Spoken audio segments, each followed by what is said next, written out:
Bienvenue sur le podcast de Dixit.net, agence de conseil et de recherche sur les transitions urbaines. Nous donnons ici la parole à celles et ceux qui font la ville d'aujourd'hui et de demain.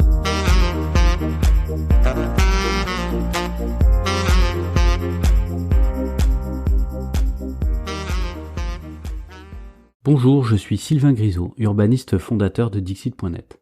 Le 20 juillet, j'ai rencontré Florian Dupont, cofondateur de Zefco. Nous avons parlé des enjeux carbone dans la fabrique de la ville, de l'importance à donner à la réhabilitation, mais aussi d'une prise de conscience plus globale dans la société des urgences environnementales. Retrouvez toutes nos publications et notre newsletter sur Dixit.net.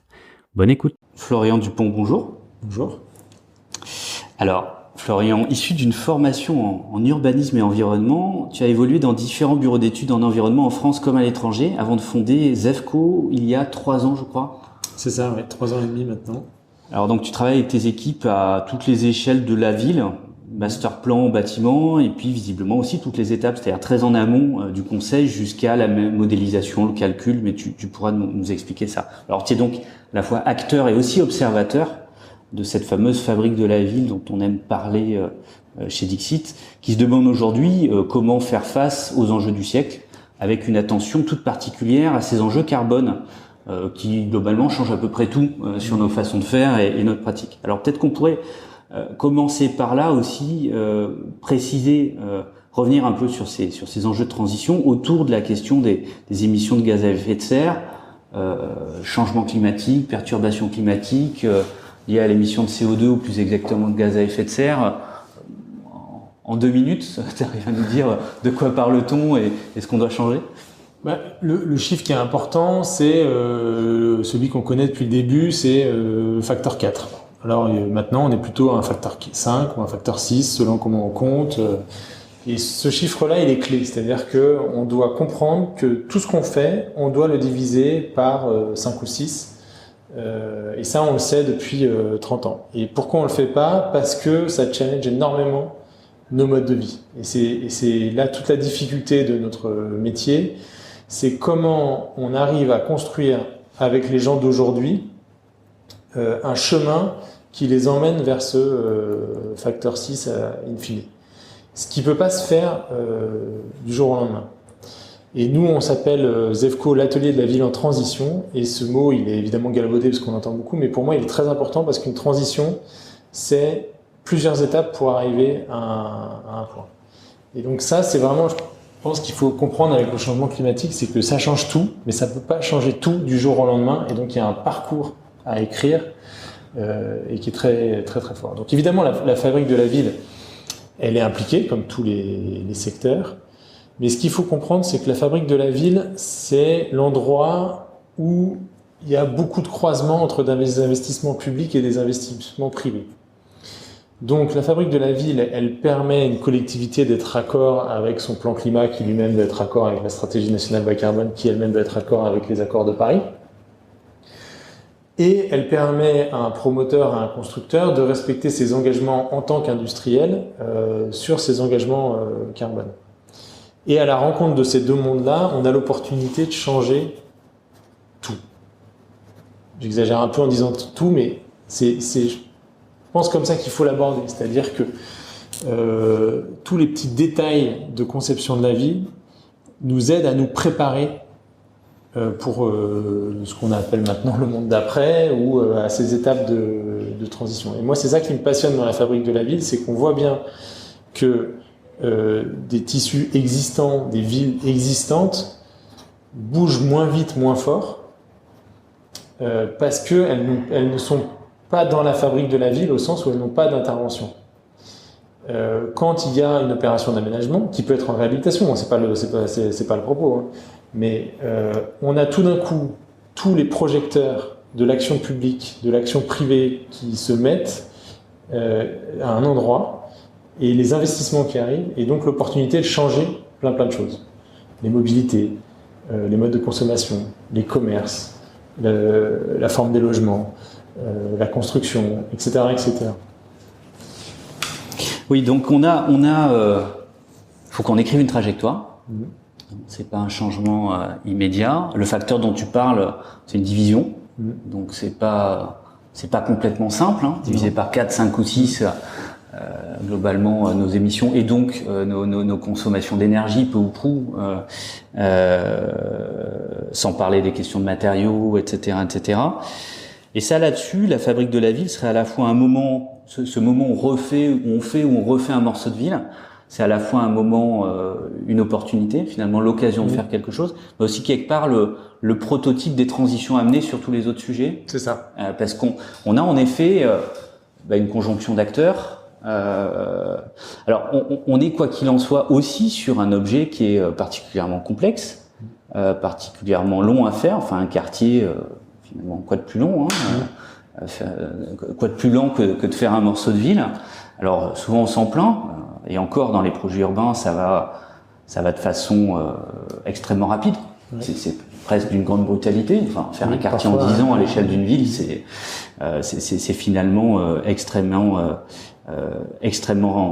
rapide et brutal. Donc, on est quand même sur. Si ça c'est le prototype de nos transitions, c'est quand même un objet particulièrement lent à changer. Oui. Là-dessus, c'est quoi finalement, quel est notre degré d'urgence, quel est le tempo, quelles sont un peu les phases clés de cette transition, parce que souvent on parle de 2050 et globalement on comprend dans les politiques publiques que si on pouvait amorcer la transition plutôt en 2049 ce serait aussi bien. Donc on a bien compris que là il y a un rendez-vous qu'il faut pas manquer, mais par rapport à nous, nos pratiques de faiseurs de ville, de promoteurs, d'aménageurs, d'élus locaux, de citoyens engagés, c'est quoi le tempo? Tu dis que c'est pas tout de suite, d'accord, mais on commence quand En fait, on est vraiment dans une logique d'urgence. Ça, il faut se placer dans cette logique-là. C'est urgent. Donc on commence tout de suite. On commence tout de suite. Par contre, il y a une trajectoire à tracer. Déjà, on commence tout de suite, déjà parce qu'on est en retard. Je pense que c'est important de se le dire. Il faut avoir peur de ça pour se motiver. Ça permet. Il faut aussi rester optimiste, mais il faut se dire qu'on a raté des choses. Je parlais du facteur 4. Le facteur 4, c'est début des années 80. Et maintenant, on est plutôt sur un facteur 5 ou 6. Donc, il faut bouger très très vite. Et très très vite, c'est concret. C'est-à-dire qu'on a des objectifs avec la stratégie nationale bas carbone. Alors, ça dépend un petit peu des secteurs. Mais grosso modo, en 2030, il faut qu'on ait fait des réductions de l'ordre de moins 40, moins 50% selon les secteurs. Donc, un facteur 2. Quand vous divisez ce que vous faites au quotidien par 2, que vous déplacez 2 fois moins, que vous consommez 2 fois moins, à l'extrême vous construisez 2 fois moins, c'est des changements de société qui sont extrêmement radicaux en 10 ans. Et ça faut en prendre la mesure. Et l'autre chose dont il faut prendre la mesure, c'est que pour atteindre ces objectifs-là dans 10 ans, c'est clairement des décisions qui sont maintenant. C'est vrai pour beaucoup de choses. On le voit en ce moment avec l'industrie automobile qui commence à dire qu'elle n'arrive pas à tenir les objectifs que lui fixent l'État et l'Europe. Mais c'est aussi vrai sur la fabrique de la ville où, en gros, moi, ce que je dis aujourd'hui aux élus, c'est vous êtes le mandat clé. Vous n'avez pas le droit à l'erreur. En plus de ça, il faut bien se rendre compte que quand vous changez les choses, on n'a pas un changement qui est linéaire. Donc forcément, il y a un moment au début, la machine, elle met un peu de temps à se mettre en marche. Donc là, nous, on parle beaucoup de radicalité assumée, et d'ailleurs qui est de plus en plus acceptée, parce qu'aujourd'hui, on peut tenir des propos radicaux, radicaux justement en corrélation avec ces chiffres, mais qui sont de fait radicaux, qu'on ne pouvait pas tenir il y a 2-3 ans. Oui, on va revenir là-dessus, cette question de la prise de conscience des élus, mais pas que, plus globalement, qui fait que aujourd'hui la conversation tourne plus exactement pareil qu'il y a finalement peu de temps. Mais est-ce qu'on peut aussi se poser là-dessus, se dire fabriquer la ville, refabriquer la ville, faire un quartier, une opération d'aménagement, une opération de construction, etc., etc. On doit changer quoi là-dedans? Enfin, si concrètement, quand on parle d'émissions carbone. Autant on perçoit bien la question de l'atteinte au milieu, la consommation de sol naturel en périphérie, etc. Ça on le voit bien. Autant on voit bien aussi les changements de nos pratiques alimentaires nécessaires, la place de la viande haute, ça on le perçoit bien. Ça veut dire quoi faire la ville de façon, j'ai envie de dire, conforme aux enjeux du siècle? Alors pour moi, l'objet, la question qui structure le plus l'urbanisme au XXIe siècle, c'est la démobilité. les gens me disent tu ne devrais pas utiliser des mobilités, ça fait peur. Moi, je pense qu'il faut l'assumer. C'est-à-dire que aujourd'hui, la question qui nous est posée, c'est la décroissance des émissions carbone. La décroissance, ça veut dire ce que ça veut dire. C'est arrêter de croître et décroître. La démobilité, c'est un élément mathématique ou mécanique qui dit il faut se déplacer moins. Et pourquoi ça change énormément l'urbanisme? Parce que même si on est sorti du zoning, on continue de raisonner sur, on fait du bureau et du logement, il y a des sites pour du bureau, il y a des sites pour du logement.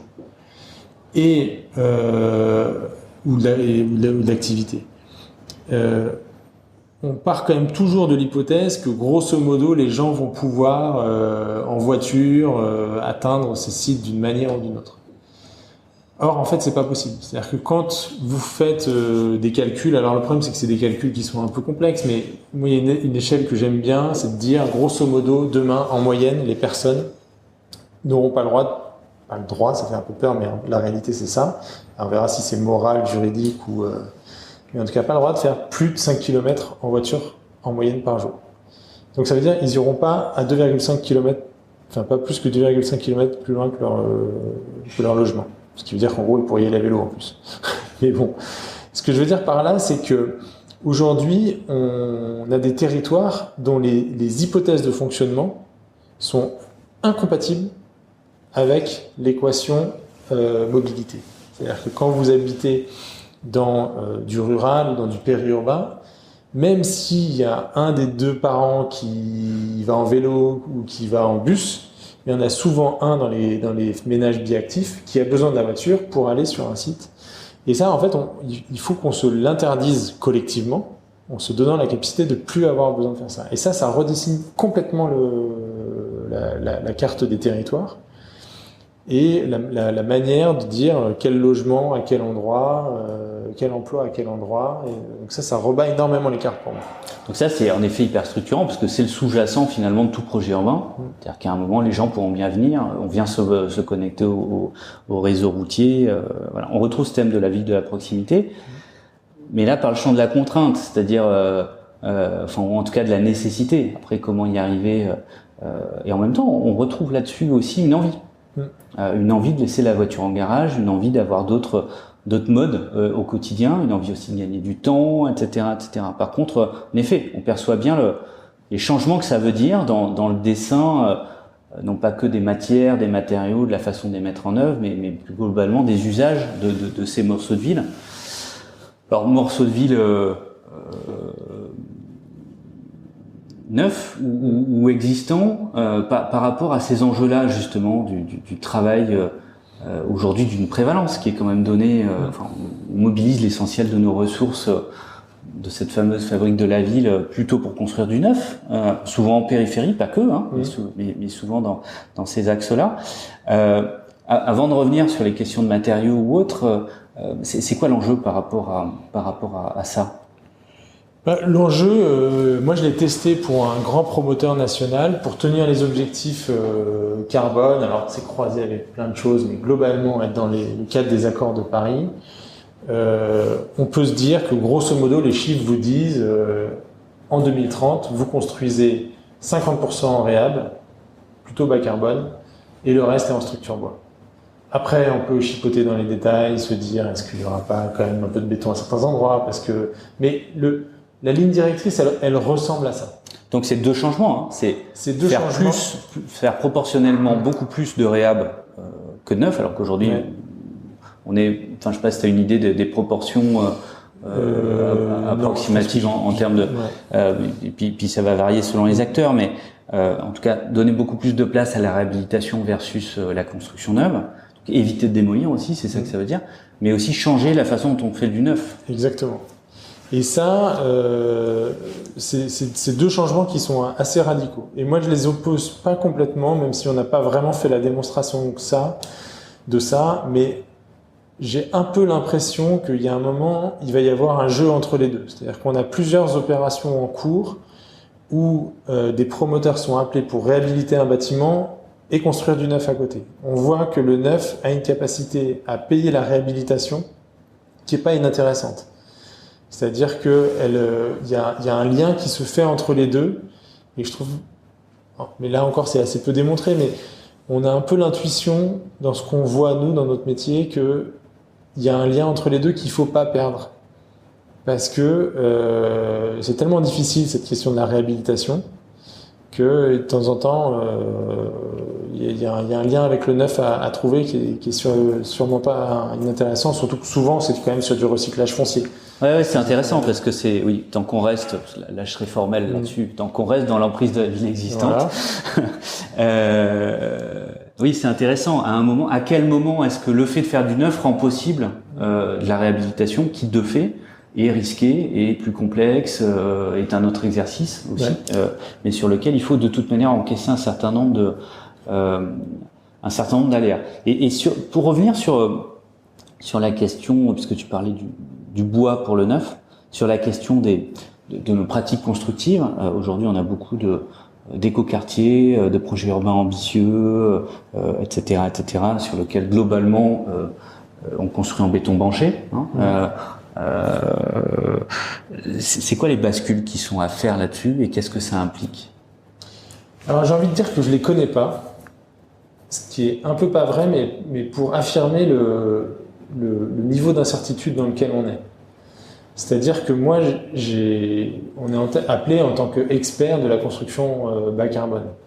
Et j'ai envie de rester très humble par rapport à ça, dans le sens où on voit bien qu'on est aux prémices de beaucoup de choses. Ouais. C'est-à-dire que je sais qu'un bâtiment qui a une structure en bois est mieux qu'un bâtiment en structure en béton. Mais il n'y a pas besoin d'un bureau d'études environnement pour savoir ça.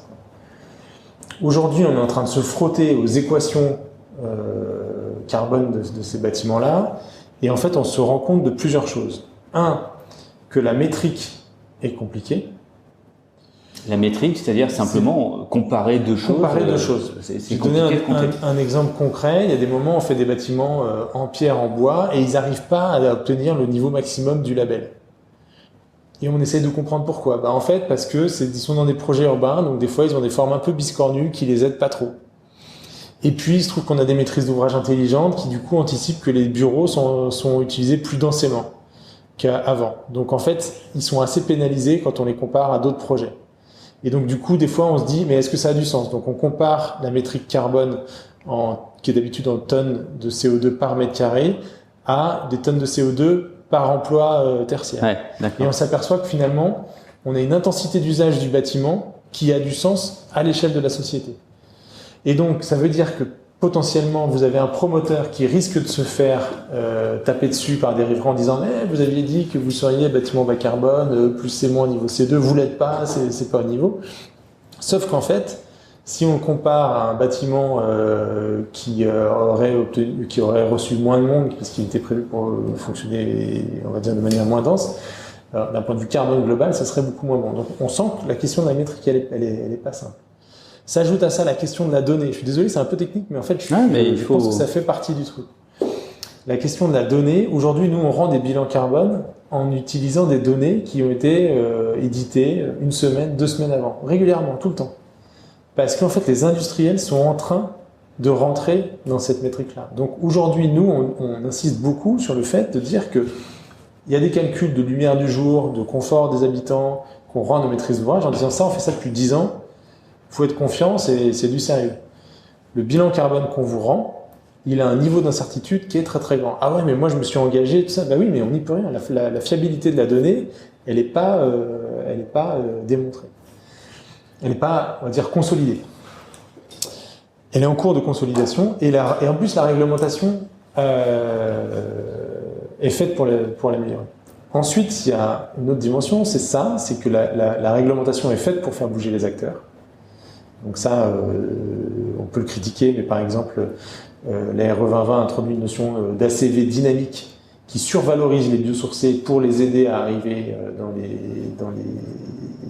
à prendre des parts de marché, ce qui truque un peu les calculs carbone et du coup brouille un peu les messages. Bon, et du coup, les FDES, les fameuses fiches de données environnementales et sanitaires qui donnent ces données-là, de la même manière, il y a des valeurs par défaut qui sont utilisées quand elles n'existent pas pour obliger les industriels à les faire. Donc en fait, on est dans une réglementation qui n'est pas là pour la métrique carbone, pour nous aider à voir si on atteint le facteur 5 ou le facteur 6, mais qui est pour pousser les industriels à se mettre en capacité et en gros, à les mettre en mouvement, quoi. Et donc c'est bien dans cette logique de transition, mais bon, on sent bien que ce sujet-là est un poil compliqué. Donc pas mal, enfin, on ne sait pas où on va, par contre, on sait d'où on part. On sait où on doit aller quand même. On sait où on doit aller d'un point de vue chiffre. Après, les moyens, on ne sait pas comment y aller plus exactement. Oui. En tout cas, il n'y a pas un choix déterminé, un mode constructif évident, etc., etc. Quoi qu'il en soit, dans ce qu'on doit abandonner, est-ce qu'on peut revenir là-dessus sur globalement ce qui aujourd'hui fait dans la construction, fait l'impact carbone de la construction. Alors, on l'a vu, on l'a en tout cas évoqué de façon elliptique, mais réhabiliter un bâtiment ou le démolir pour en reconstruire un neuf. Là-dessus, on est sûr. Grosso modo, il y a un rapport de 1 à 2 entre une démolition reconstruction et une réhabilitation. Donc là-dessus, c'est un message qu'on fait passer, qui est parfois dur à entendre, mais les chiffres, là-dessus, il y a aucun doute. Donc en tout cas, quand c'est possible, sauver la structure existante, en tout cas, de façon à réhabiliter plutôt que de faire la démolition-reconstruction. Et après, quand on construit... Alors après, ça veut dire qu'il faut construire des structures qui pourront être réhabilitées après. Ça, c'est la question de la réversibilité. C'est dur à vérifier, c'est dur à quantifier, mais on le voit bien, là, on fait l'interview dans un hôtel industriel. Il y a très peu de poutres, très peu de murs porteurs, des hauteurs sous plafond qui permettent de faire du logement, du bureau, d'activité. C'est quasiment un immeuble universel.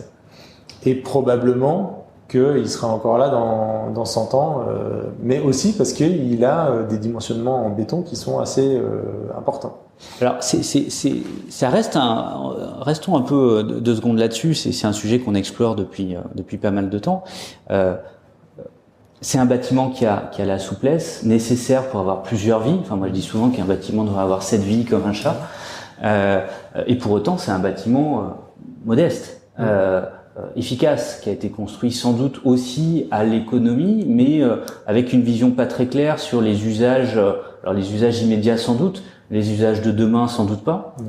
Et donc construit déjà, quelque part en capacité aussi d'encaisser les usages d'après-demain. Je doute que l'architecte, s'il y en a un d'ailleurs qui est intervenu sur ce bâtiment, ce qui est en plus pas évident, et imaginez un jour le nombre d'agences d'archi pour le coup qui seraient implantées dans ce bâtiment-là. Mais c'est intéressant, comment est-ce qu'aujourd'hui on construit, non pas juste pour demain, mais aussi pour après-demain, c'est-à-dire pour rendre possible le fait que tout le carbone qu'on a investi dans une structure, dans un bâtiment, dans les fondamentaux du bâtiment, finalement on arrive à l'amortir non pas sur 20 ou 30 ans, mais sur 80 ou 100 ans. Aujourd'hui, c'est des sujets sur lesquels vous intervenez, vous avez des retours d'expérience, vous savez comment on fait Des retours d'expérience, on tâtonne un peu comme tout le monde. Celui qui devrait assez bien marcher, c'est le projet qu'on a à Porte de Montreuil avec Nexity et un groupement d'opérateurs et les architectes Atelier Georges, Bond Society, Seri et Tatiana Bilbao, où on s'est engagé à produire des bâtiments qui soient reconvertis du bureau vers le logement, parce qu'ils donnent sur le périphérique, et donc demain, sur un périphérique apaisé, on peut avoir envie d'habiter, ce qui n'est pas le cas aujourd'hui. Donc cet exercice-là, on est en train de le faire et on va le faire, mais c'est pour l'instant une réponse de concepteur. Donc je pense que c'est des exercices qui sont intéressants, importants. On pourrait aussi imaginer des solutions plus de l'ordre du produit immobilier, pour reprendre les expressions de la promotion immobilière. Et c'est vrai qu'aujourd'hui, nous, on voit bien aujourd'hui, on parle à des gens qui font soit de l'immobilier d'entreprise, soit du logement. Et ça, on sent bien que cette question-là, tant qu'elle n'est pas complètement dépassée, on n'arrivera pas forcément à faire ça. L'exemple qu'on a ici autour de nous, c'est parce que ça a été conçu pour l'usage qui est on va dire le plus dimensionnant, qui est l'usage industriel, et qui permet d'avoir qui oblige à avoir des dalles et des structures un peu surdimensionnées. Et une capacité de bouger des machines, voilà, de changer le plan finalement. Qui était le plus dimensionnant finalement. Et je suis pas sûr non plus qu'on ait envie de construire que des hôtels industriels demain. Mais en même temps, c'est bien le genre de choses qu'il faudrait réussir à à mesurer, parce que nous, toutes nos équations carbone, elles sont basées sur une hypothèse de durée de vie de 50 ans. Et on voit bien qu'un bâtiment qui dure 200 ans, tout de suite, il consomme de fait 4 fois moins de carbone. Même si c'est un peu plus complexe que ça, mais l'ordre de grandeur, il reste celui-là. Alors, c'est intéressant. Je pense que c'est un débat qu'on va avoir, qu'on aura et qu'on prolongera. Mais c'est finalement comment est-ce qu'on passe du prototype, finalement de la bonne idée, de l'objectif qu'on se fixe à cet endroit-là, face au périphérique, dont on sait quelque part, en tout cas, il doit changer. On ne sait pas quand, mais il changera. À un modèle qui soit plus généralisable, c'est-à-dire à un moment avoir des modes constructifs, des techniques ou des produits qui sont entendus par les uns et les autres. Ça pose des questions de jeu d'acteurs, de spécialisation des acteurs, etc. Alors je voudrais qu'on revienne là-dessus, peut-être pour parler de cette question de la mise en débat. Alors avec des élus, avec des promoteurs, avec des aménageurs, avec des architectes, finalement avec tous ceux qui font la ville au quotidien, et donc aussi des citoyens. Tu le disais tout à l'heure, toi tu as senti des évolutions dans le débat. Alors je peux aussi témoigner, je pense que ce changement il précède la pandémie aussi. Il y a une prise de conscience qui s'est accélérée avant, et sans doute la pandémie, une fois de plus, aura aussi accéléré ça, au moins que ça serve à ça.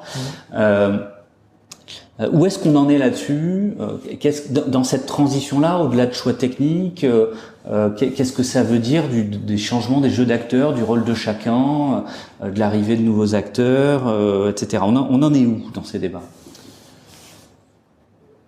Moi, je pense qu'on a bien avancé, parce que je pense que la profession a compris que la chaîne n'existait pas encore. C'est-à-dire, ce que voulaient les gens en début de chaîne n'était pas ce que voulaient les gens en fin de chaîne, et d'ailleurs en milieu de chaîne.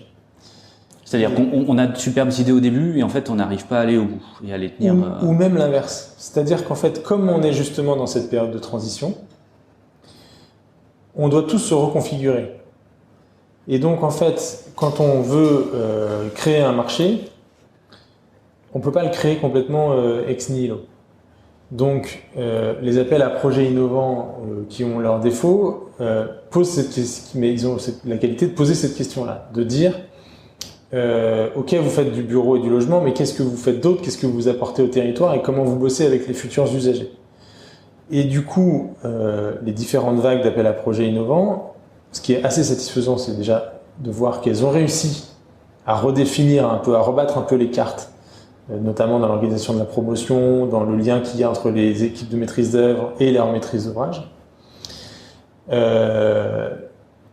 Et aussi qu'elles se sont autocorrigées. Et ça, pour moi, c'est hyper important. C'est-à-dire qu'aujourd'hui, maintenant, dans les appels à projets qu'on voit, les gens ne demandent plus à avoir une ribambelle d'acteurs dont personne ne doute qu'ils n'existeront peut-être pas dans 4 ans. Ce qu'ils veulent, c'est plutôt une démarche structurée qui montre leur capacité à bosser avec des acteurs amont ou aval de la chaîne. Et ça, nous, ce travail-là, on le fait de plus en plus, par exemple sur la question de la construction. Là où avant, avec un architecte, on dessinait n'importe quoi, parce que de toute façon, on était sur un matériau coulé en place, qui était du béton, avec des très bonnes entreprises de béton. Aujourd'hui, on se dit, il faut qu'on parte du matériau et de ses capacités, et qu'une fois qu'on a compris ses contraintes, on se mette à dessiner. Et ça, c'est un vrai changement, parce que ça oblige à une relation entre des maîtrises d'ouvrage, des maîtrises d'œuvre, et ce qu'on appelle globalement les filières, mais qui est très variable, parce qu'il y a des têtes de filière, il y a des constructeurs, il y a des producteurs, et in fine, en plus, il y a la question de l'agriculture, puisqu'on bosse de plus en plus avec les biosourcés, et donc, évidemment, on voit bien qu'à un moment, il va y avoir des tensions dans un secteur qui est, on va dire, qui va pas bien, quoi. Donc c'est pas que entendre le matériau pour l'utiliser au bon endroit, plus complexe que ce qu'on faisait d'habitude, c'est entendre celui qui produit le matériau, entendre celui qui le met en œuvre, sa capacité à encaisser aussi une montée en charge, etc., etc. Et puis jouer avec. Ouais. C'est-à-dire que moi, je suis très méfiant dans l'histoire du bon matériau au bon endroit, parce qu'en fait, je l'ai beaucoup entendu, pour des gens qui voulaient pas utiliser ces matériaux-là. en disant en fait je veux faire ça, mais tu vois bien le bois ça marche pas pour ça. Oui, mais la question c'est pourquoi est-ce qu'on veut faire ça? Pourquoi est-ce qu'on fait autant de porte-à-faux? Pourquoi est-ce qu'on fait autant d'infra? Pourquoi? Et du coup de s'obliger à un peu tout re-questionner dans une logique de sobriété. Pareil, c'est un mot à la mode qui est en train de vider un peu de sa substance, quoi, parce que quand on entend trop les choses, on a tendance un peu à les perdre. Mais pour moi, c'est quelque chose qui est fondamental. C'est-à-dire qu'aujourd'hui, on voit bien que construire des bâtiments qui dépendent de pare vapeur et de pare pluie à graffer et de bardage, où on sent bien qu'il y a quand même un peu des doutes sur leur capacité à durer dans le temps, ça incite à se dire, ok, c'est quoi la sobriété en matière, en nombre de couches, et du coup l'intelligence qu'on peut mettre en partant du matériau pour essayer de trouver quelque chose qui a une forme de sobriété, d'efficience, qui est peut-être pas optimale, qui est peut-être un petit peu sous-optimale, mais qui est assez juste dans la consommation de ressources, le confort de l'usager, la consommation de carbone, le coût et l'écriture architecturale. La sous-optimalité étant une des clés de la résilience. Il semblerait que c'est une piste intéressante en tout cas. En Voilà, tout cas, nous, ouais. sur cette question-là, on sent qu'il y a ça, parce que dès qu'on est sur quelque chose qui recherche une optimalité, il y a des effets de bord ou de seuil qui sont pas bons. Alors ça fera le lien avec un entretien qu'on a eu il y a quelques semaines. Alors, un débat qu'il faut nourrir là aujourd'hui, un débat qui a avancé, qui est plutôt accéléré. On est au milieu du gué. Enfin, je sais pas où on en est. En tout cas, on est loin d'être au bout. C'est très clair.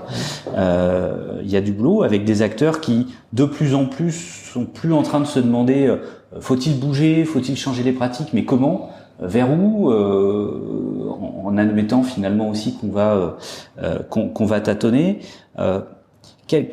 Comment est-ce qu'on accélère ce processus? Comment est-ce que aujourd'hui on souffle sur ces braises de façon à ce que la flamme prenne et que quelque part on se pose tous la question, au-delà de trouver tous la même réponse, mais en tout cas qu'il n'y ait pas d'un côté un certain nombre de projets exemplaires qui testent des choses, qui soient alors au-delà d'être innovants avec un hashtag devant, qui tentent vraiment le coup et qui prennent des risques. À côté finalement la fabrique de la ville normale qui continue comme avant à couler du béton. Alors je dirais pour moi il y a deux choses. Il y a une dimension psychologique et une dimension de méthode. La dimension psychologique pour moi elle est très importante parce qu'on la rencontre tous les jours en projet. Et il y a deux éléments là-dedans. Le premier c'est de pas se chercher d'excuses. Aujourd'hui il y a une urgence, mais qui est de l'ordre du dramatique, c'est-à-dire que c'est la question de l'habitabilité de la planète sur laquelle on vit qui est en jeu, et donc il faut faire très vite. Et on voit énormément d'attitudes de gens qui disent « Non mais alors ça, moi je ne le ferai pas tant que… » Vous avez ça quand quelqu'un qui dit non, moi je ne trie plus mes déchets parce que j'ai vu un reportage où en fait des déchets triés étaient jetés dans la mer en Thaïlande. Ça sert à rien de réduire nos émissions puisque de toute façon les Chinois sont beaucoup plus nombreux.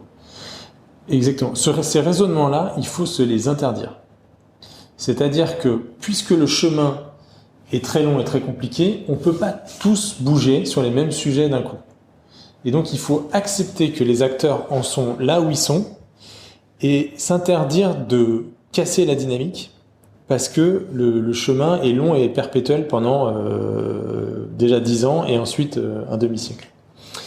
Ensuite, il y a une dimension collective, c'est-à-dire que une des choses que j'ai compris en écrivant le bouquin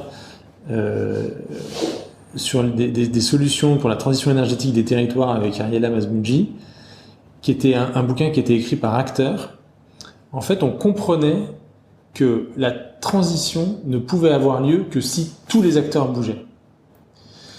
Donc, tout ce qui exclut un acteur est une erreur de raisonnement. Les gens qui disent non, mais de toute façon, la révolution ne se fera que par l'habitant. La révolution ne se fera que par les grands groupes qui ont la force de frappe. La révolution ne se fera que par la loi qui imposera, que par les usages individuels. En fait, tout le monde se trompe, parce que comme on a besoin de tout changer, déjà, tout est bon à prendre, et tout sectarisme En gros, tout ce qui exclut est même une erreur de raisonnement par rapport à ce qu'on doit réussir à la fin, puisqu'à la fin, tout le monde doit être à 2 tonnes de carbone par an, sinon on va pas y arriver. Donc là-dedans, il y a beaucoup de ressorts vraiment psychologiques. Vous appliquez ça à notre métier, ça veut dire quoi? Ça veut dire, qu'il faut parler aux acteurs de l'amont et de l'aval pour comprendre ce qu'ils sont capables de faire.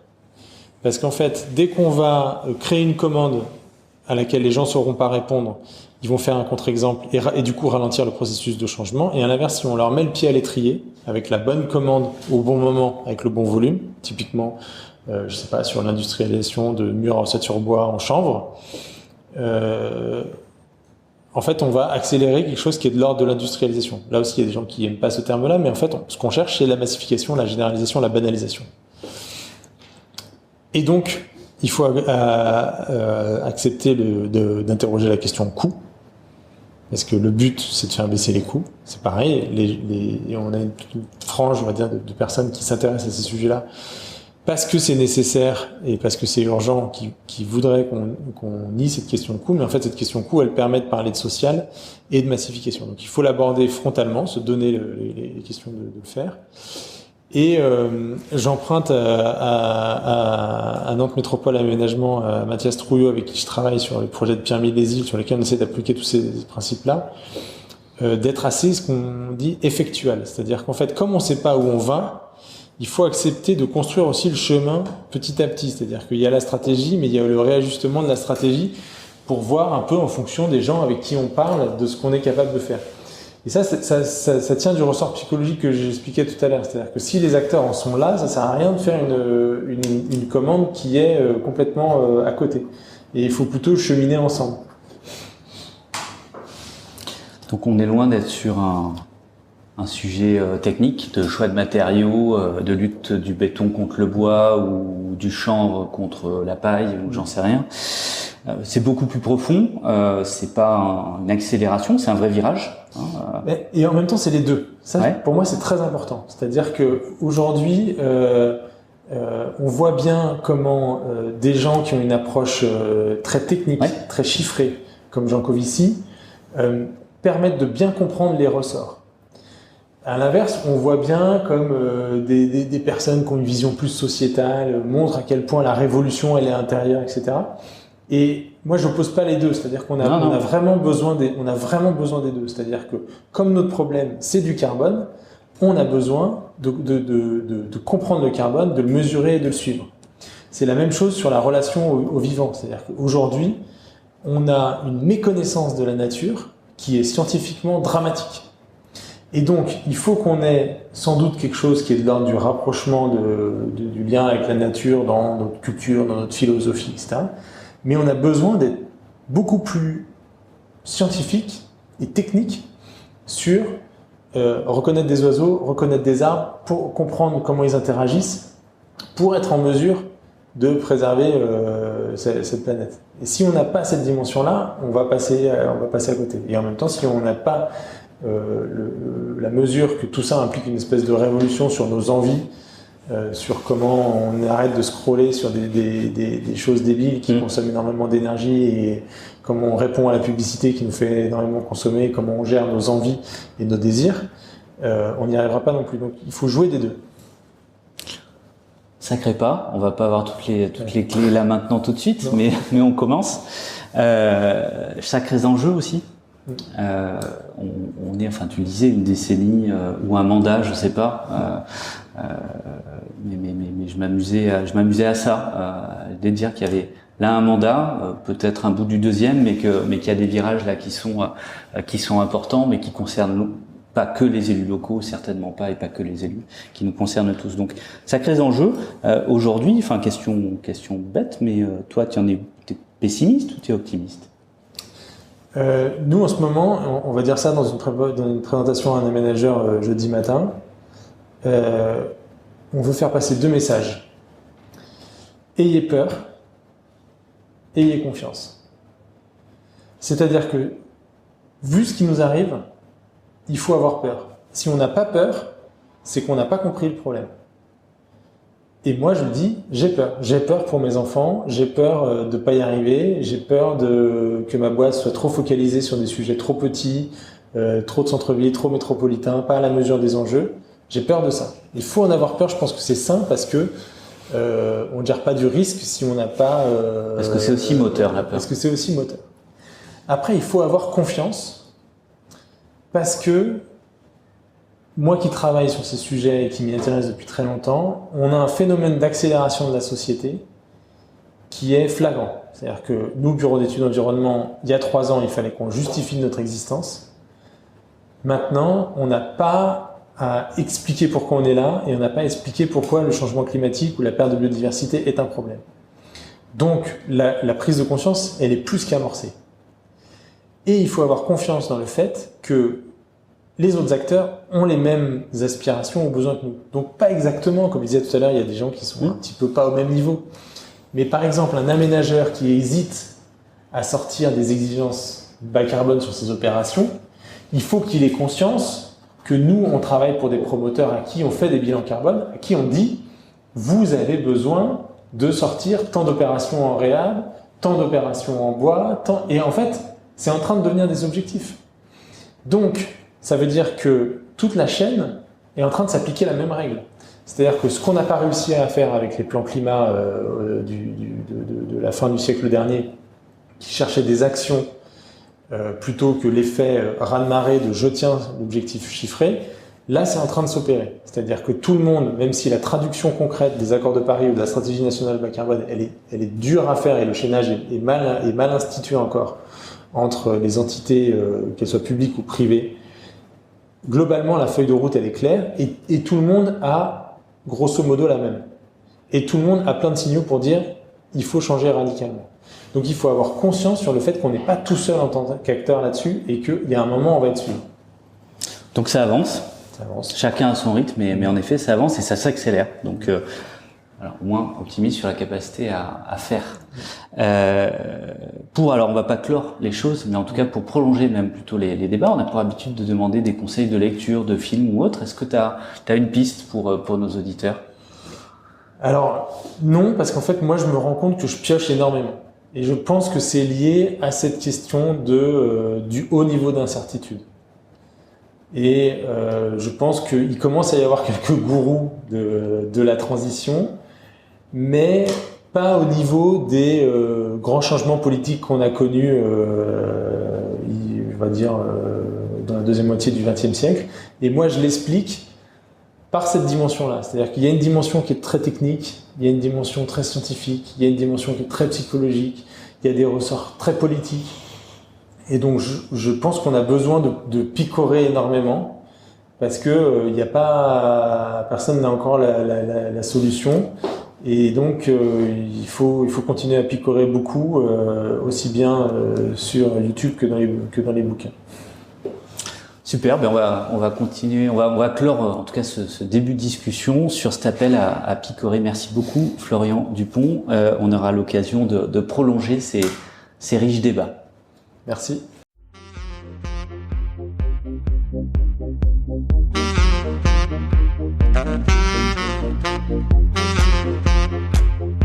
Merci pour votre écoute.